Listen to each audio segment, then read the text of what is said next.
इनके अंदर भी सत्य की पराकाष्ठा को प्रतिष्ठित करने के लिए, सत्य की चर्चा को प्रतिष्ठित करने के लिए ही प्रथम वंदना सत्य की ही करेंगे। तो प्रश्न उठता है ये सत्य कौन है? तो भागवत में ही जवाब आया। भागवत में आगे लिखा, सत्यव्रतम सत्य परम ति सत्यम सत्यस्य योनि निहितम च सत्ये। 9 बार सत्य सत्य कह करके दिव्य स्तुति करते हैं देवता। बोले किसकी? बोले भगवान की। जब भगवान अवतार लेते हैं तो 9 बार सत्य सत्य कहते हैं। ऐसा क्यों? 9 की संख्या होती है पूर्ण। 9 अंक जो होता है पूर्ण होता है, उसे कोई संख्या काट नहीं सकता, कोई भी संख्या काटती नहीं है। इसलिए 9 बार सत्य सत्य कह करके गोविंद की दिव्य स्तुति की जाती है। जैसे 9 दूनी 18, कितने? 9 दूनी कितने हुए? 8 और 1 कितने हुए? 18 में 8 और 1 का है, तो 8 और 1 9, 9 तिया 27, 7 और 2 9 चौको 36, 3 और 6 9 पचे, जोर से बोलो ना, 45, 5 और 4 कितने भाई? 9, 9 छक्के 54, फिर 5 और 4 कितने भाई? 9 सत्ते 63, 6 और 3 9 अट्ठे 72, 7 और 2 9 नाम, 8 और 1 9 धाम, 0 हटाओ, फिर 9। कोई भी अंक काट नहीं रहा। अब 8 का पढ़ो, 8 दूनी 16, 6 और 1 7 ही होते हैं। इसलिए इस श्लोक में 9 बार सत्य सत्य कह करके दिव्य स्तुति की। बोले क्यों? 9 का अंक पूर्ण है और हमारे ठाकुर जी भी परिपूर्ण परब्रह्म परमात्मा है। इसलिए प्रथम श्लोक में सत्यम परम धीमहि, सत्य को वंदन किया, सत्य को प्रणाम किया।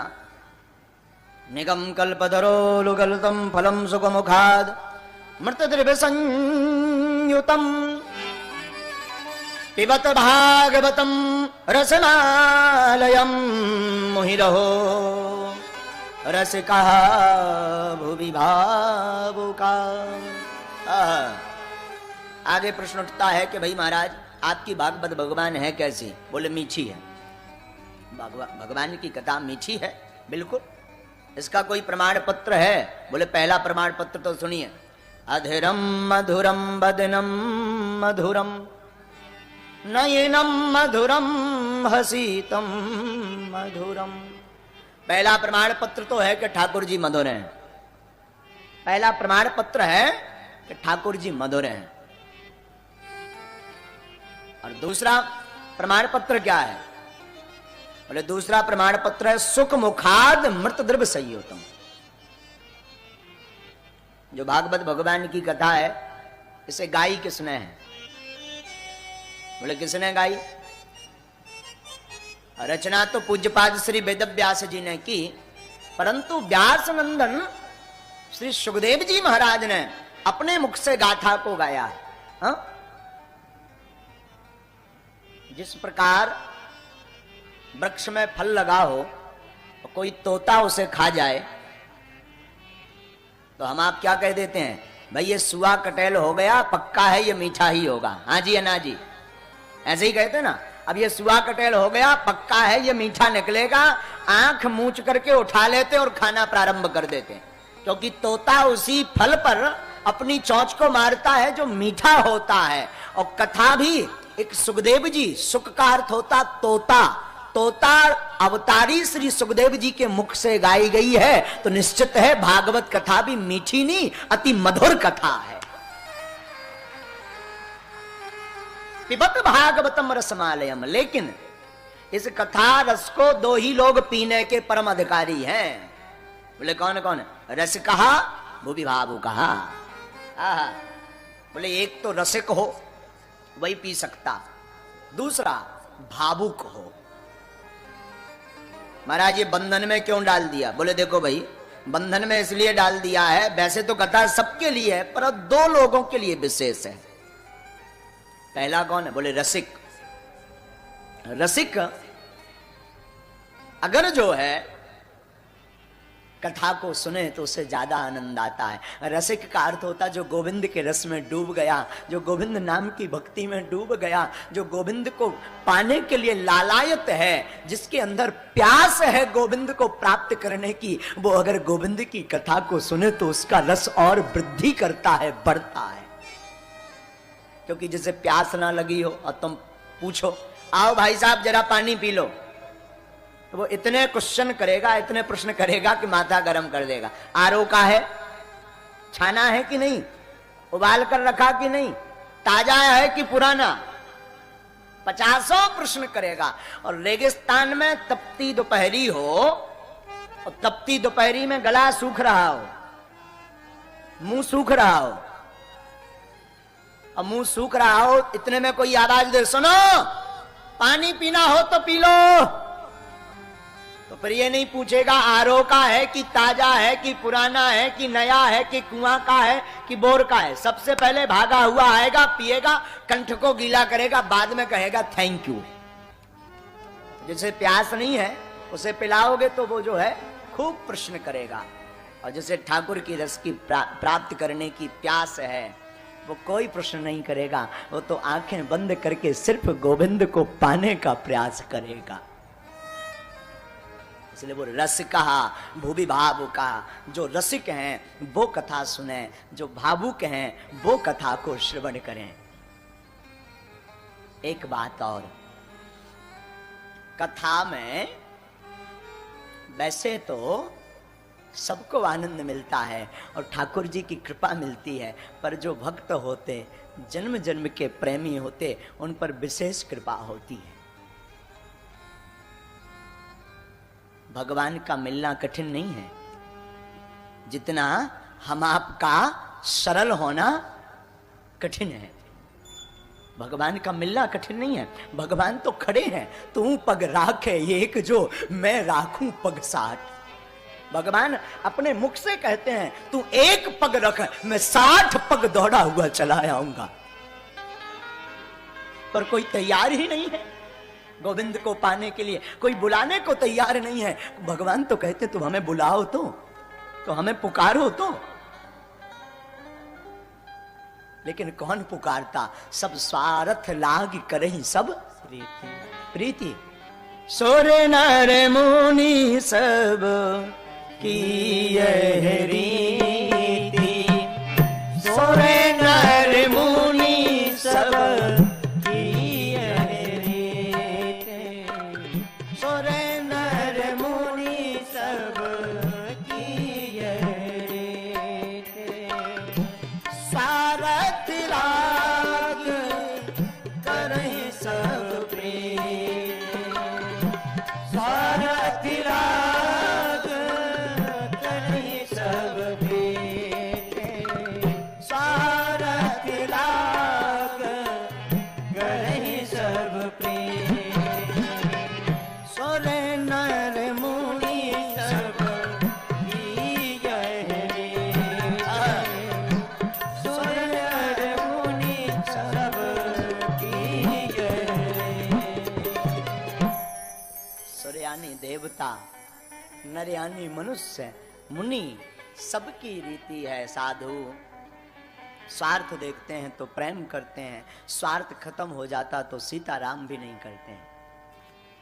इसलिए हम प्रार्थना करें, ठीक है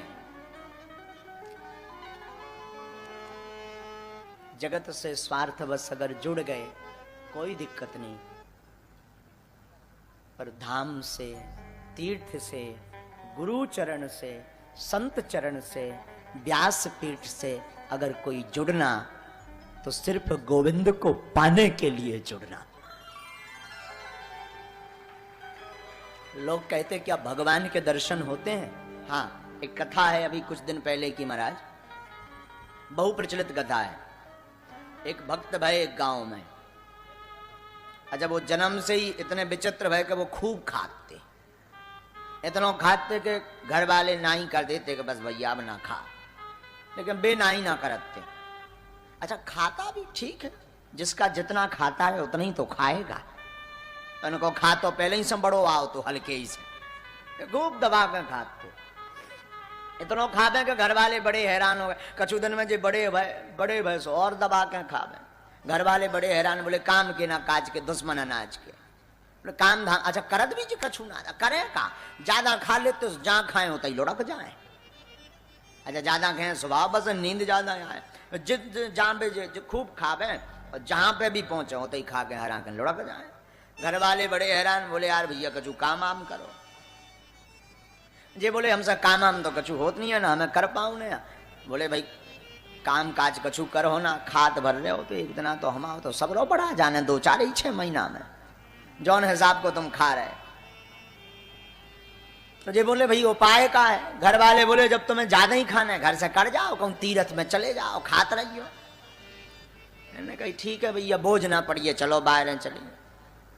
देखना भगवान का मिलना कितना सरल है। ये भोले तो थे ही, सहज थे, घर से निकले।